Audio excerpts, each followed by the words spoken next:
Bob. All right, we are just awaiting both quorum and both some more people from both the HPS professional staff as well as our partners at Vertex and Perkins Eastman. So we'll get started as close to 6 p.m. Eastern as we can.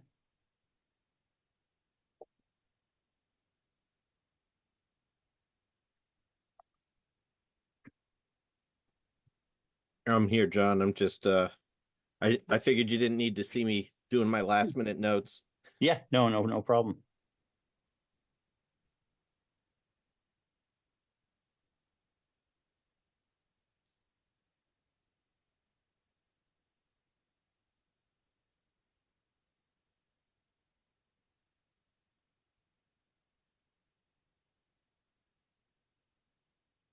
And just like that, right on 6, everybody's rolling in. Good evening, Mike. Good evening, Kyla. Good evening, Jagroot. Good evening, Good everyone. evening, David.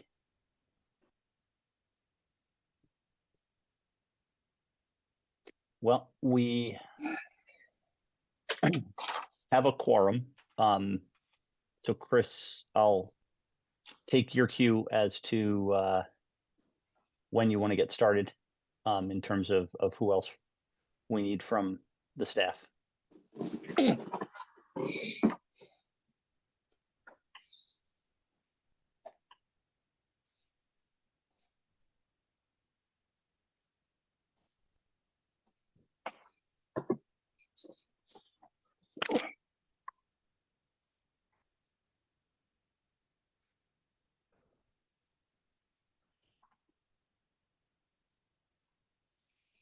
Mhm.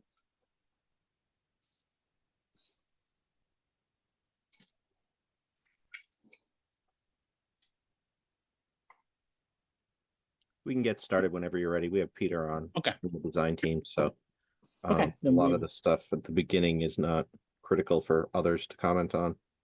Okay, then we will go ahead and get started. I will call the Tuesday, February 11th, 2025 meeting of the Elementary School Building Committee for the Charles Wood School to order. We are conducting this meeting remotely in accordance with the governor's guidelines. So a reminder that any vote we take tonight will be a roll call vote. Excuse me. I'll quickly review the agenda and then we will get started. We will have our normal opportunity for public comment. And then we will do approval of meeting minutes. I should note there is in the posted agenda a typo. That should actually be the 1/21/2025 ESBC minutes, which are listed later. I don't think we have any old 2024 minutes to approve. So the only minutes we'll be taking up are those 1/21/25 minutes. We do not have invoices tonight, so we'll be skipping over that. We will get an update on construction cost estimates and budget, road improvements, including a conservation committee status update, drawing review comments, status update on a butter mitigation outreach, the MSBA project funding agreement, miscellaneous project updates, and then the last thing is the approval of the 90% construction documents submission issuance to the MSBA. So we will do our best to finish up by 7 p.m. And in that regard, I will move right into our opportunity for public comment. Looking at the Zoom window, it does not appear we have anybody here for public comment, but as always, I will entertain the opportunity to revisit it should anyone arrive during the meeting. The next item is approval of the minutes of the January 21st, 2025 ESBC meeting. Are there any questions or comments in regards to those minutes?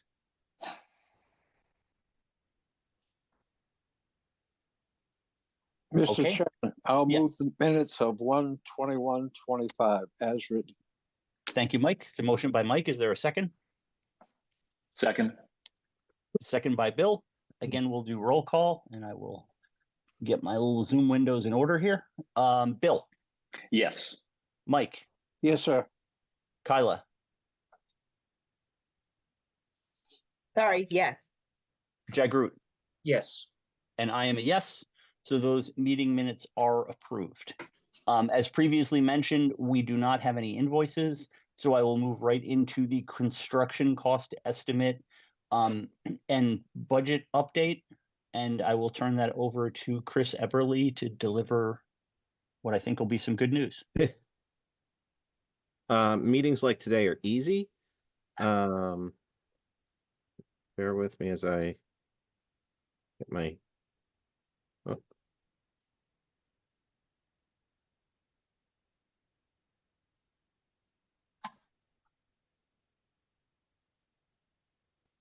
Figure 5 years of Zoom meetings, I would have my windows in order.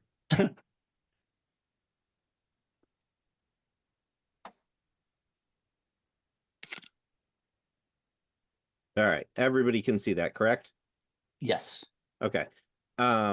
So tonight represents the culmination of the review of the 90% CD documents.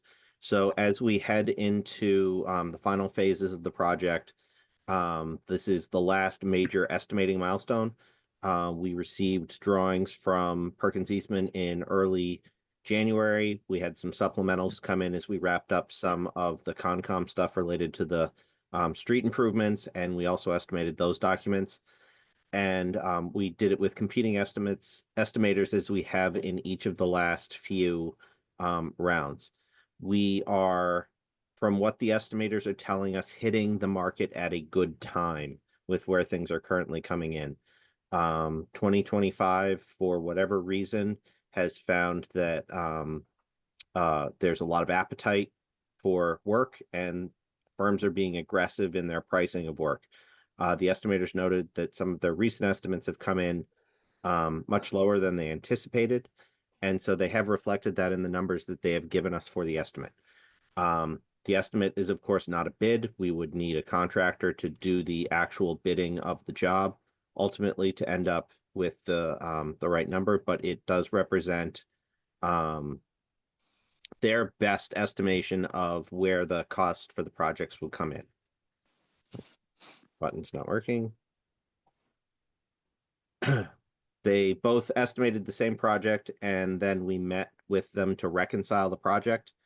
The estimates that they had came in at $113,687,429 for the designer's estimate, which is the estimate of record, and AM Fogarty, which is Vertex's estimator, they came in $829,663 higher. The previous 60% estimate came in the neighborhood of, I don't have the exact number in front of me, but it was around 124 million. So this represents a significant reduction from where we were. They also separately did the street improvements, and the street improvements came in much closer in overall value. They were only $57,792 apart.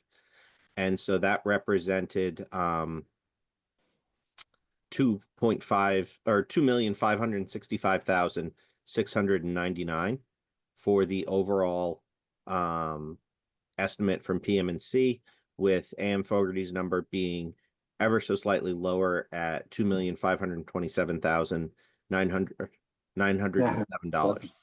So mixed together, they were within $791,000 of each other, $791,871, and the total project cost versus that 124 that we looked at previously came in, or the total project estimate came in at $116,253,128.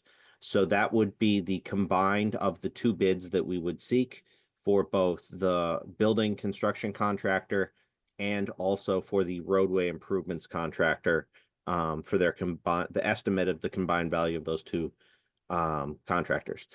Included within this is 1% for escalation and 1% for design contingency.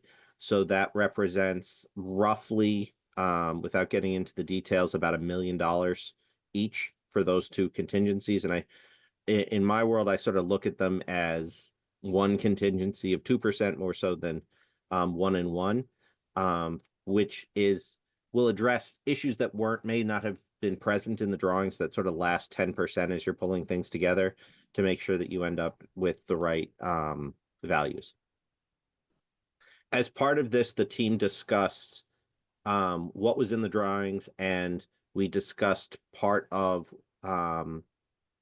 what we thought made sense in terms of meaningful upgrades to the drawings themselves, so that we were not so much looking to spend the money that was there, but if there were things that were cut that we felt created additional maintenance or created less durability and less longevity in the building, we thought this would be an appropriate time to revisit some of those earlier decisions.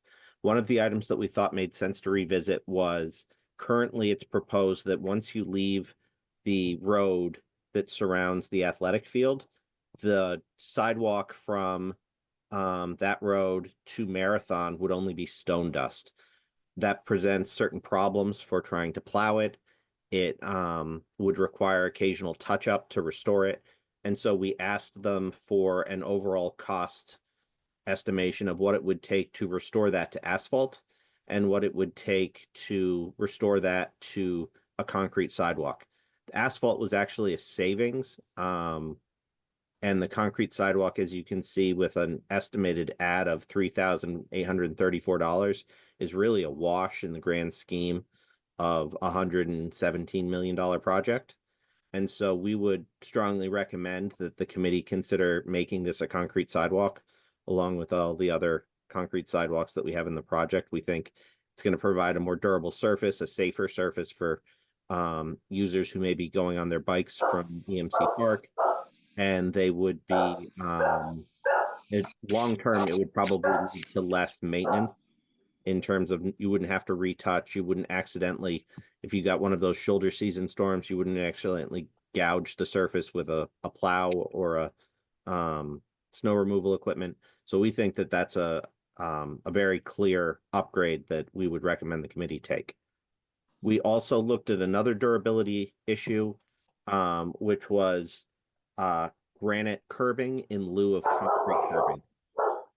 Currently, the project is designed largely with granite or with concrete curbing at the roadways, and anyone who's been at Marathon, or I'm sorry, not Marathon, anyone who's been at Hopkins, and I've spent a lot of time there recently, would see that the concrete curb that was used at Hopkins has clearly had a limited lifespan. That building's about 25 years old, maybe 27. And the concrete curbing is heavily failed throughout the entire site. When we think about this as a 50-year building, we think that you would get enhanced durability and resistance to ice and other things that have caused the concrete curbing to break down at Hopkins. You'd get a much better overall product for the upgrade to granite curbing as part of this project. So those would really be the two enhancements that we would recommend to this committee.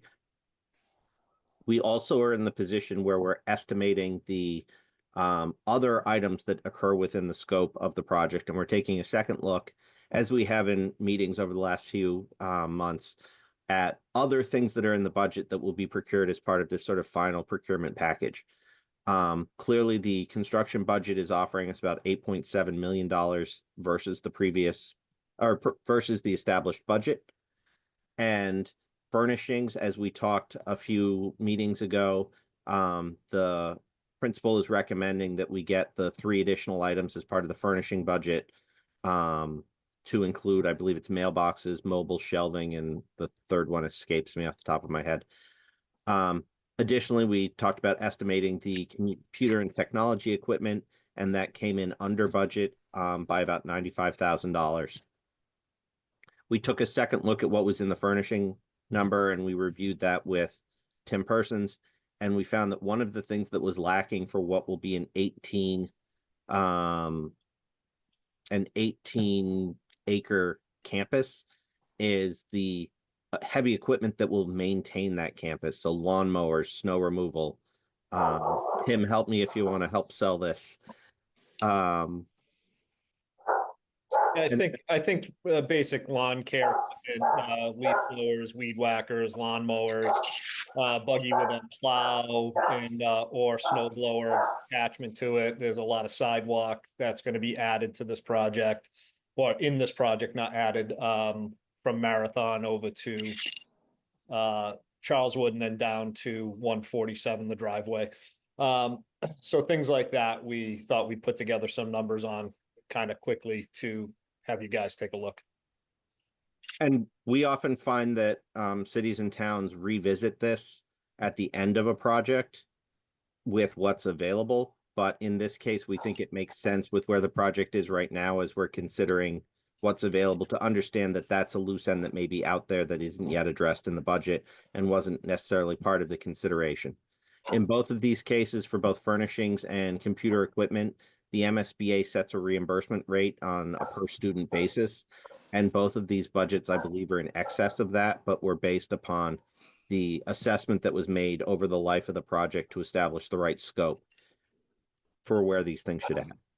Below the black line are the things that are still out there unresolved. So one of those is utility company fees. We do have a budget amount of $300,000. And that is to pay for the back charge from the utility when we establish power. So the cost of installing the wiring, installing the transformer to bring power to the building. It's going to cover the cost of relocating the traffic poles for the street widening that we're doing. When that charge comes in, we've been actively working on both of those costs for, I believe, 14 months. And so I think at this point, we're really looking at trying to nail those down. We're very, very close.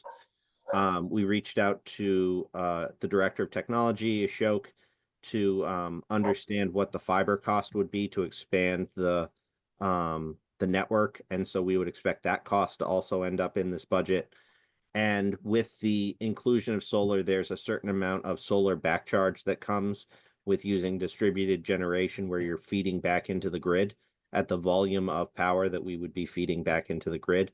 And so we expect that there may be a charge for that. So all of those things fit into this $300,000 budget. And we were hoping to have verified this, but we've had some stumbling blocks with Eversource trying to get that information. We're actively working on that to try and bring resolution to all four of those.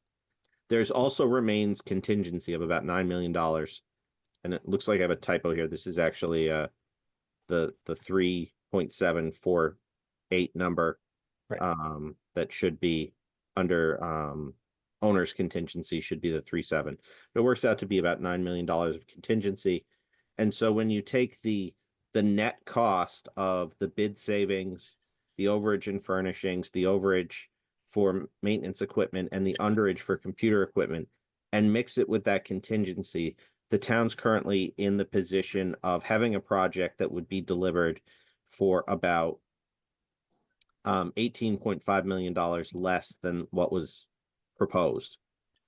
Now, construction changes happen. It's very likely that a lot of that construction contingency will address things that are going to come up in a $118 million project over the course of 2.5 years.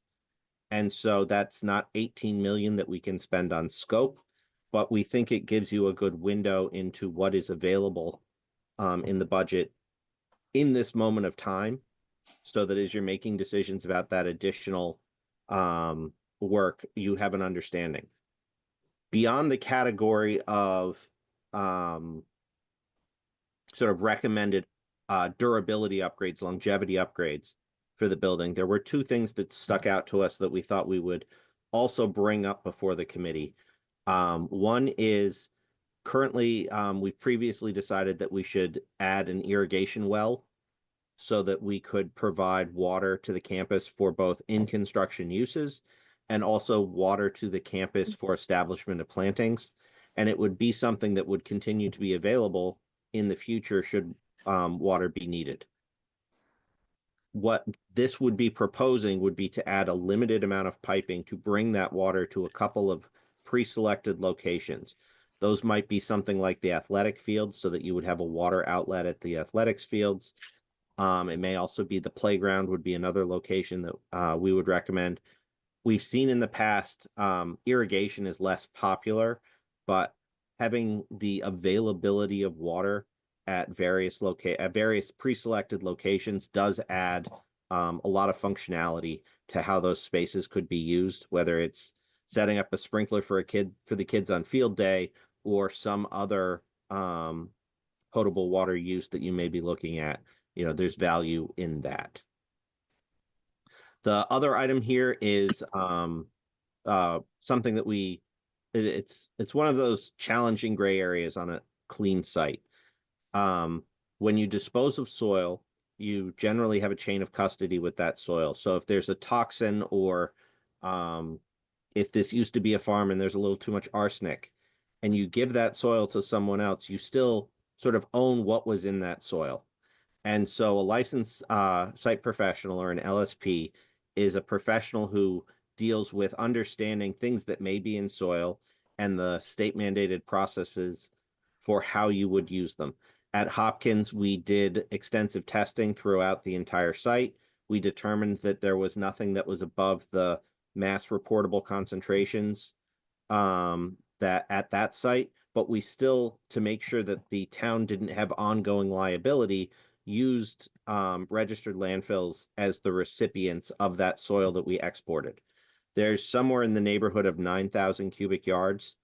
That's probably shooting a little high, but it's probably about 2,000 cubic yards of topsoil and a little over 6,000 cubic yards of regular soils that will be excavated and won't have a place to live on site after we do the foundations and the rest of the building construction. And so that will likely need to move off site. And so we would bring in an LSP to develop an approach to testing the soil before we get going. They may need to bring in someone to help them with sampling that soil.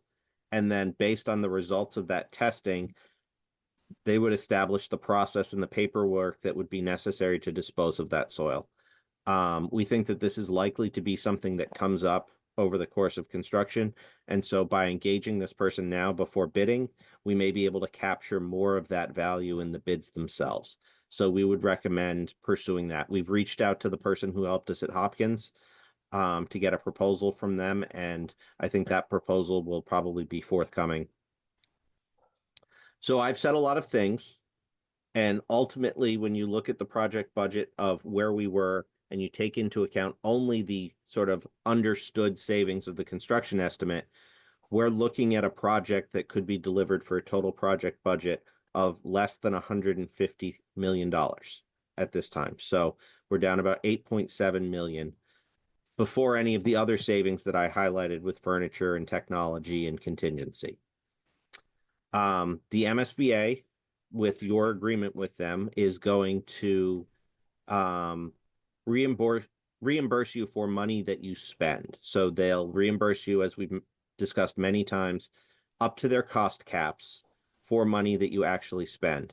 So sometimes there's a feeling, oh, we're spending less money, but we're not necessarily getting as much from the MSBA. And while that's true, they didn't agree to give the town $63 million.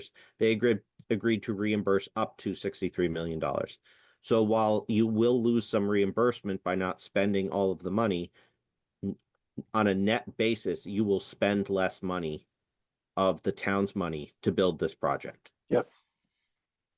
So I'll pause there before I move on. And I just want to, with the committee, revisit the four options that we put out and see if there's consensus to include each of those options.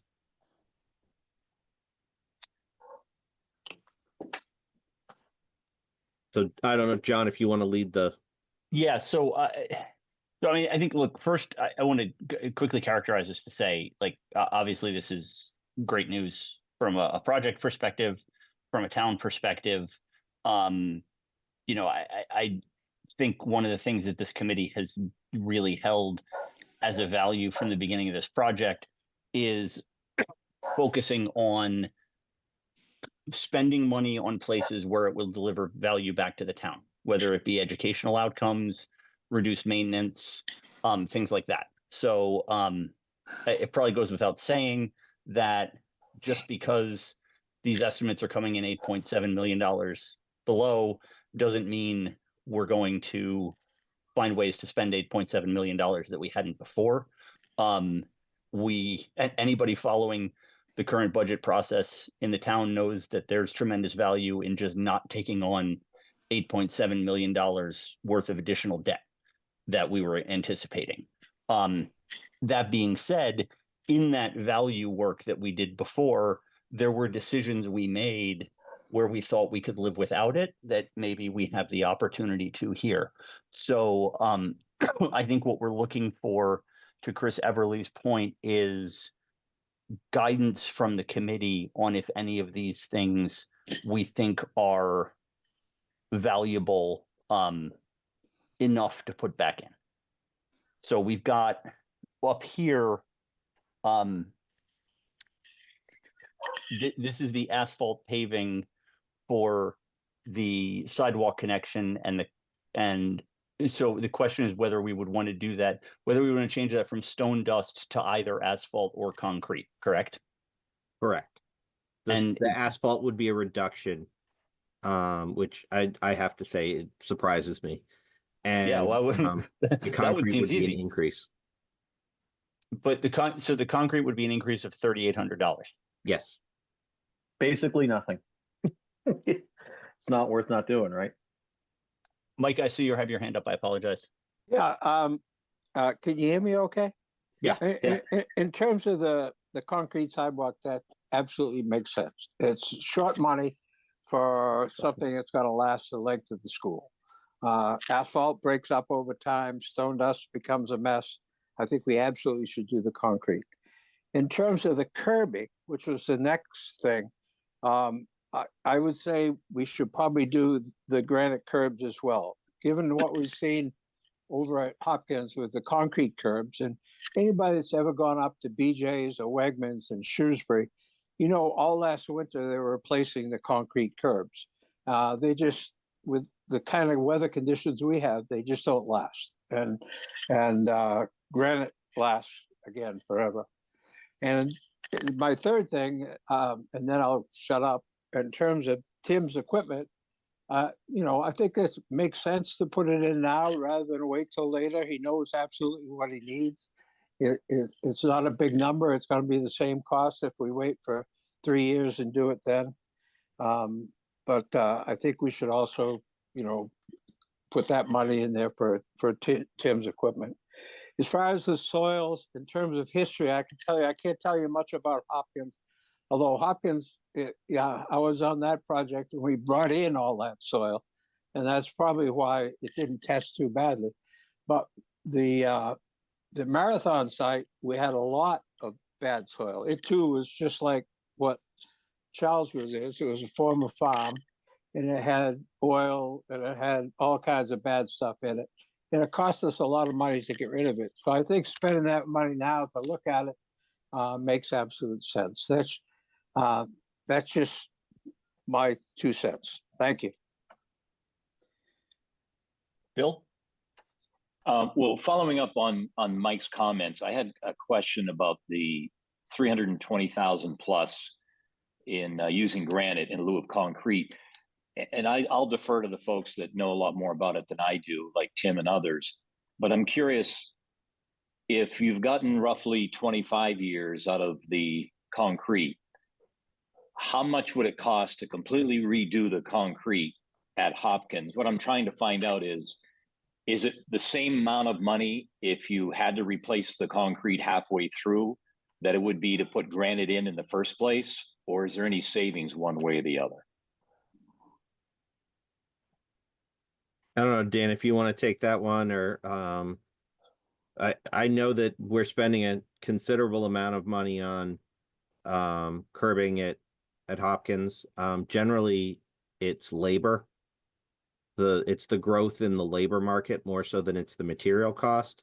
Like, material does go up, but it's the labor to do it. Replacing curbing is also disruptive when you actually do it. So you're not just paying for the curbing, but you're paying for the repaving the road that's adjacent to it, redoing the sidewalks that are adjacent to it. Yep.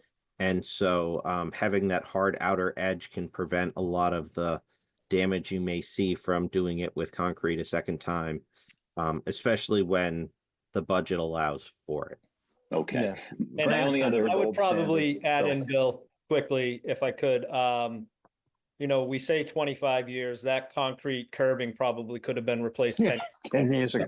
Yeah. okay.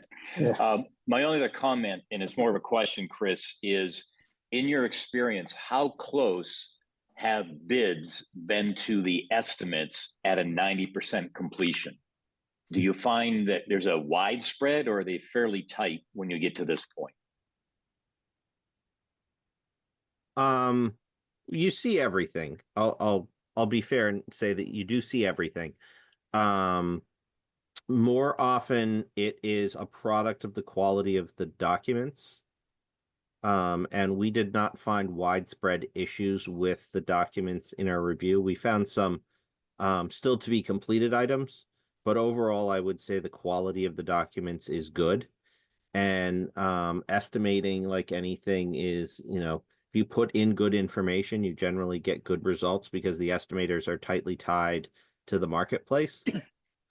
And if you put in bad information, then you may get more fluff factor, or more, you know, I think it's this out of the estimators.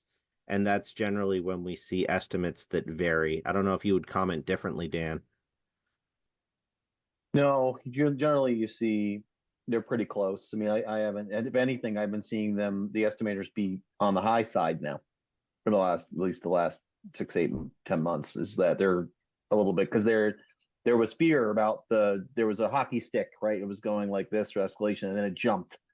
And there was a lot of correction and fear in the estimating process where people were like, well, I got to make sure that I'm right. And then we saw all these numbers that were, you know, you probably heard about this, and I think we talked about this, that these numbers were going wild. And towns were running back to get more money because it was very difficult to figure out what was going on. But it's settled down quite a bit now. So I mean, Hopkins is an example. I mean, we came in under what they thought it would be. So Okay. not a lot under, but still, I mean, we were less than. So I don't think you're going to see this come in $9 million higher than what they're saying. All right. Thank you. And thank you for the good news. Okay. Any other questions from committee members or anyone? I guess I had a quick one, John. When we did the estimates, were those done prior to any of the new tariffs that are out, or is that taken into account? No. So we asked that question of the estimators because estimators thrive on having comparative data. And we asked that question of the estimators because we anticipated it would come up tonight. And the response that we got was that the best comparable situation was the first Trump presidential term, where there were a number of tariffs that were introduced. And at that time, they noted that they didn't see a seismic shift in the marketplace as a result of it, because they found that there were considerable carve-outs and other exceptions that were added into the tariffs when they were actually put into execution. And so they didn't see a huge change. We've also heard that it can take a little bit of time for tariffs on raw materials to make their way into achievable, or into like actual prices that are paid. One option that we could do to try and understand that is we could pose that question to town council and have them comment on whether or not something related to tariffs should be or should not be included in the contract. So that's one of the options that we've discussed internally. There's some discussion as to whether a tariff falls under force majeure, or whether a tariff is sort of its own pricing exercise that they can assume the risk of. And by making them assume the risk of a tariff in this environment, are you making yourself more likely to to pay the value of that tariff later when it's introduced? Or are you making yourself more likely to pay a higher price because you're asking them to take on the risk of something that might not actually affect the price? Exactly. I don't know that we have a good answer to what the tariff means to the actual marketplace.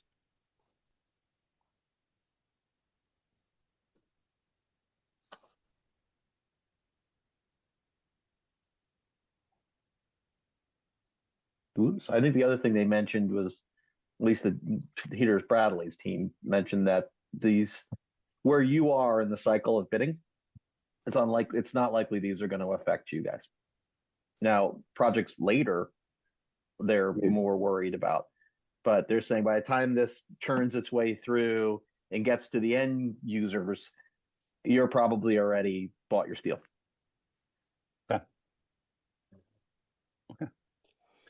But you'll all keep us up to date if there's anything that changes that you're seeing from a market perspective. Yes, and we could certainly, if it was the wishes of the committee, reach out to town council to ask that question as it relates to the contract. Let me know if any committee members have objection on this, but it feels early to reach out to town council about that, given the status of those announcements. I don't think we want to incur the fees from town council in something that could, we've seen fairly quick reversals of tariffs already in the last couple of weeks. So maybe we just wait and see.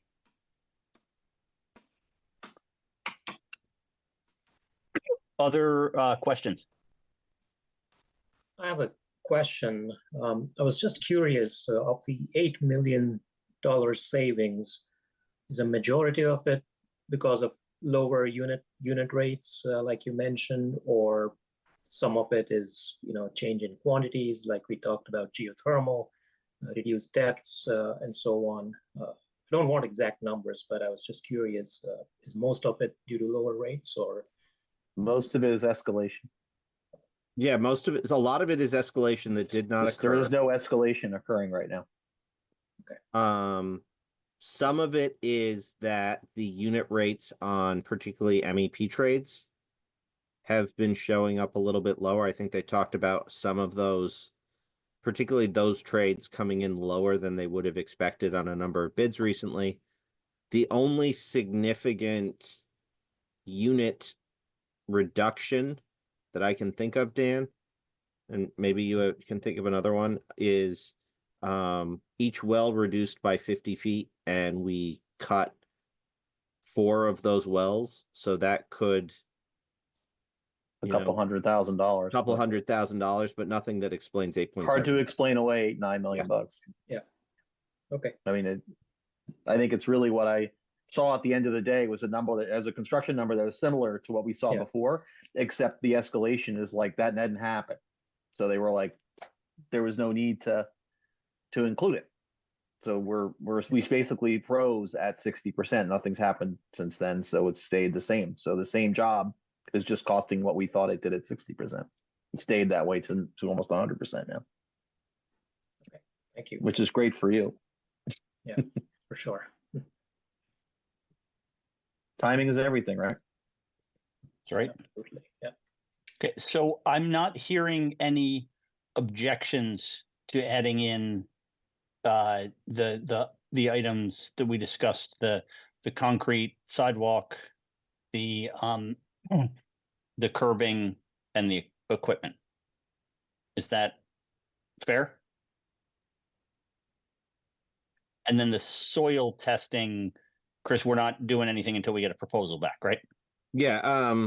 So at the end of this meeting, I was going to recommend that we meet again in a couple of weeks to deal with invoices. Okay. Most likely the last week of February. And as part of that meeting, we thought we would approve the invoices. We expect that we could probably have a proposal from the LSP that could be approved at that meeting. And one of our miscellaneous items for later in the agenda is that we're hoping that the pre-qualification committee finalizes their selections by that time. And so the full ESBC could vote to accept their recommendations at that meeting as well. Okay, great. Wonderful. Okay, then. I think that wraps up the construction cost estimate and budget update that you probably put up too high in the agenda because now you got to follow it. So we're looking for road improvement project For and conservation. technical reasons, I wanted to jump to one of the latter agenda items in miscellaneous project. Yep. And that is largely because I made a slide for it at the end of the Okay. So at this point, we thought it made sense to just revisit where we are overall in the construction schedule. Perfect. Understand how close we are to those bids actually coming in. So this Friday, we're looking to submit to the MSBA the 90% CD report, which includes the documents, the specifications, all the updates that we've shared with this committee over the last 3 months. That'll go to the MSBA and they'll begin their review process. Right now, we're looking at March 20th for the bid documents to be, for the bid documents to be finalized. And over the course of bidding, we'll look to get bids back from the pre-selected GC or the pre-qualified GCs by May 5th. We'll look to award to those GCs no later than May 22nd. 22nd. And we anticipate that they're going to start construction. I put July, but realistically, depending on the logistics that they develop in response to the requirements Concom gave them, it could be anywhere from June until August that they really mobilize on ground and really begin making progress. So I just wanted to highlight that schedule. We've been reporting on this to school committee with this very graph minus the stuff at the bottom. To just remind the committee, I thought it would be useful that, you know, this project is in parallel with the Hopkins renovation. And so this project is still on track to open to students at the beginning of 2028 after the Christmas holidays. And then following that summer, we will still need to relocate the modulars that are currently over at Elmwood to the Hopkins project after the building is open to students. Yep. Any questions on that?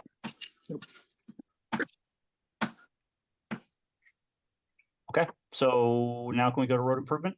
We can go to road improvement. So this evening in 18 minutes, we're going to appear before Concom for, I believe, the third time on the right-of-way construction. At the last meeting, the only sticking point related to how to deal with the runoff on our newly widened road and whether it should be treated for suspended solids or whether we met the intent of the conservation laws to just have it sheet to the side of the road as it does now. They asked us to look at a catch basin solution, and we looked at a 2 catch basin solution and found that it would flood the entire road in a full storm. So they wanted us to look deeper. We challenged them that was that we needed to set sort of a reasonable benchmark. And so they, looking at the fact there were 2 catch basins across the street, we said, if we look at 2 catch basins, will that be enough? And so we looked at 2 catch basins. Ultimately, VHB's analysis, which I believe we included in the packet tonight, found that it would take 8 catch basins over 400 feet of roadway with curbing to keep the street from flooding in a major storm. And we think that that meets the test of being unreasonable. And so we're going to present that to Concom in the meeting this evening. And assuming that they agree with our assessment, that should lead to approval of order of conditions for the right-of-way improvements. And then it will just be whatever administratively needs to occur within the town, probably a vote of the select board to confirm the traffic light. And that's all I have for Concom. Okay, any questions on that?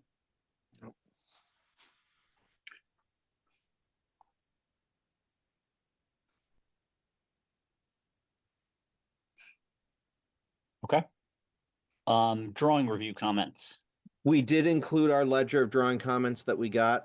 We used our in-house Vertex team to review the drawings. We back-checked them against some of the previous comments, and we also reached out to IDS, who is our consultant who's working on the controls, as well as to Fitzmyer Tachi and Thrive, who are the MEP and building envelope commissioning agents that are assigned by the MSBA. We've aggregated those comments. Overall, I would say that it's a well put together set. Largely, a lot of the things that we found were not deficits in the drawings, but they were things that we asked the design team to consider or to review or to further develop. And I think that's the place where you want to be when you're doing your 90% scope. I don't think we saw anything that similar to the plumbing where we would call it a sort of a missing scope. It was more that making sure that we deliver the best bid set that we could based on what we largely observed in the documents. Okay. Any questions about that? All right, then moving right along. A butter mitigation outreach status update. So as in discussion with John and Mike, we reached out to the 6 abutters that we have not been able to contact yet.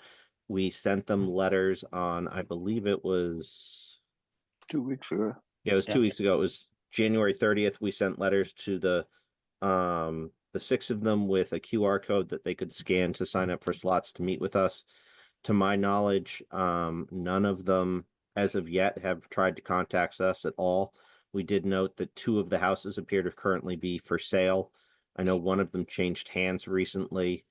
And beyond that, I think we've met our near-term burden of trying to reach out to the neighbors to incorporate their comments into the bid set. I know, John, you've been very vocal that the committee wants to do right by what will be the school's neighbors.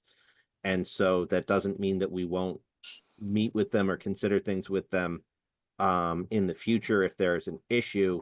But at this point, my recommendation to this body would be that if we don't hear from them during the time that we've asked to reach out to them, we'll proceed with the drawings as they're developed and bid those drawings and deal with any remaining things that come up as a sort of one-off. With the neighbors who we have already engaged with, we are finalizing the last 2 revisions to what's being proposed in response to their comments.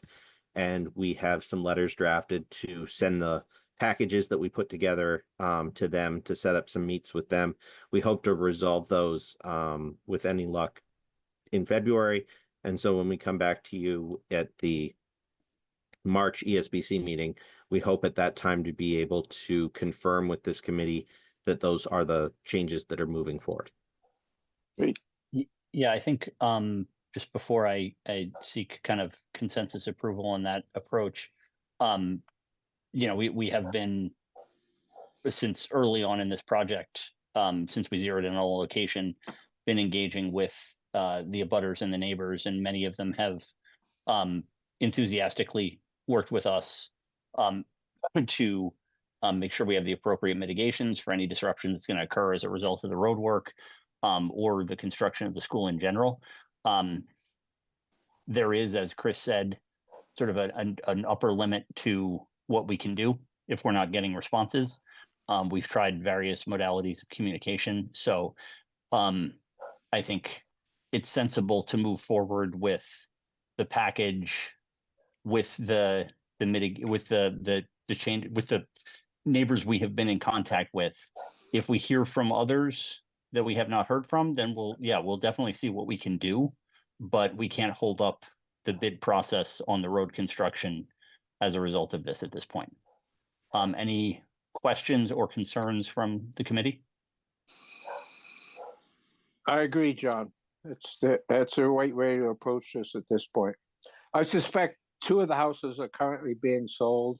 They may have new owners who may have interest later on. And we can deal with that at that point. Yeah.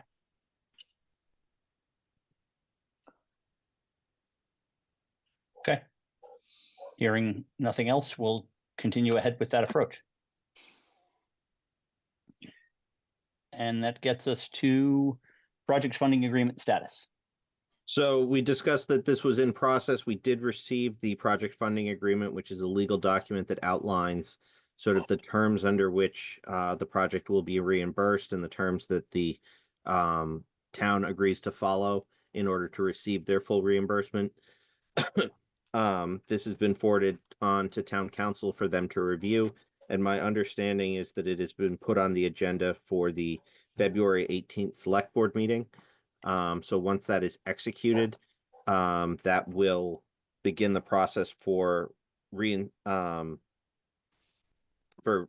restarting reimbursements to the town.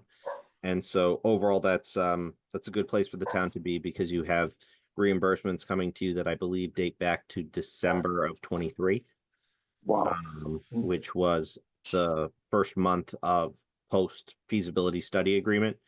So that should be a sizable check that's coming the town's way once it passes through the audit process with the MSBA.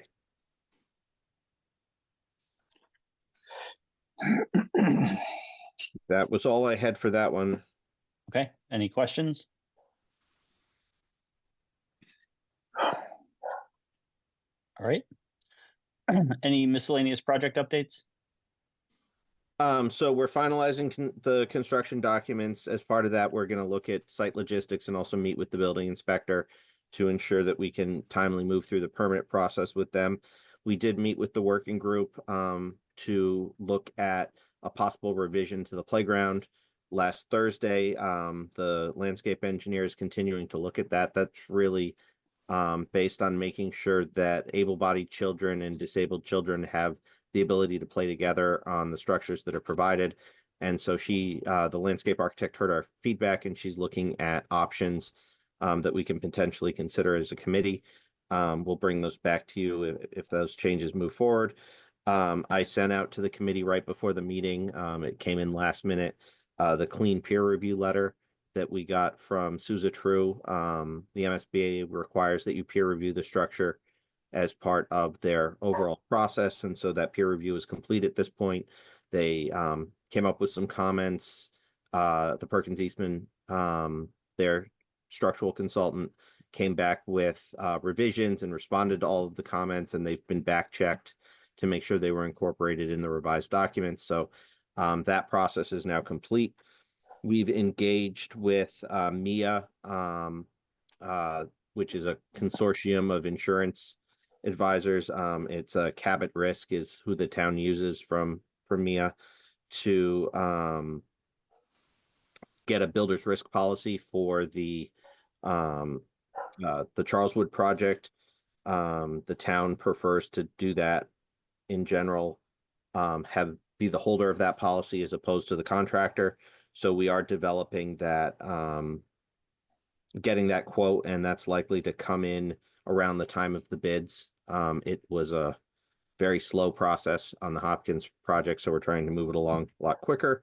And then finally, on the pre-qual committee, we are hopeful that at our next meeting tomorrow, we'll be able to make final decisions on the recommendations of that committee for who should be pre-qualified for both the general bidders and the filed sub-bidders that will be able to bid on the project.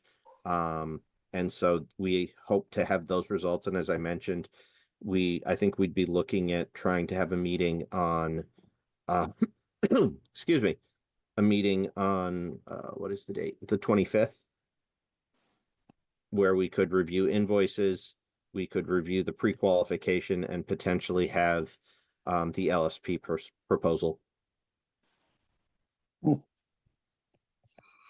Good. And with that, I believe that's all that I had for today. Dan, I don't know if you had any additional. Did we want to, Chris, the 90% CD submission? Oh, yes. Yeah. That's an important one. Just a small item. A little bit. So as I mentioned, we're preparing the 90% CD submission. It's the estimate information we reviewed with you. It's the design updates that we've shared with you over the last couple of weeks. It's updates on where we are with all the milestones that we've kept you abreast of. So at this point, I know I sent you like language this morning, John. I don't know if you have it in front of you for the motion we'd be looking for. Oh, yep. Let me pull it up.